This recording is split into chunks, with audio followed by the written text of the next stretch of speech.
In today's video, I'm going to teach you how to import and export attributes and variants in Odoo. We'll start from the Odoo home screen. From here, click on Inventory to open the Inventory Management area. Once you're inside Inventory, go up to Configuration and then click on Settings. This is where Odoo lets you turn important product-related features on or off before you begin working with attributes and variants. Now, scroll down until you reach the Products section. In this area, look for the Variants option and click the checkbox to enable it. This step is important because product variants must be activated before you can fully work with attributes like size, color, or style. After checking that box, click Save so the change is applied to your system. Once that setting has been saved, scroll back down to the Products area and click on Attributes.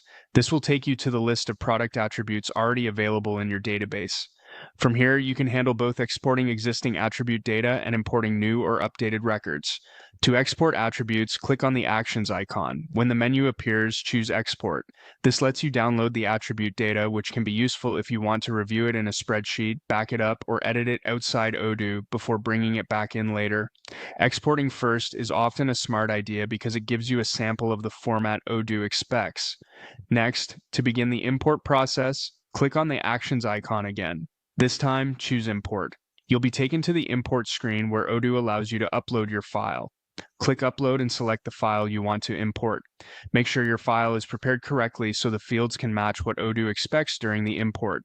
After uploading the file, click Test.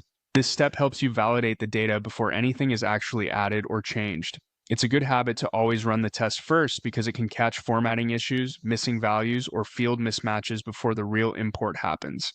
If Odoo confirms that everything looks correct, you're ready for the final step. Click Import to complete the process. Odoo will then bring your attribute data into the system using the file you uploaded. And that's it. You've now enabled variants, exported attributes, and imported them back into Odoo. If you're working with product options regularly, this process can save a lot of time and help you keep your catalog organized and consistent.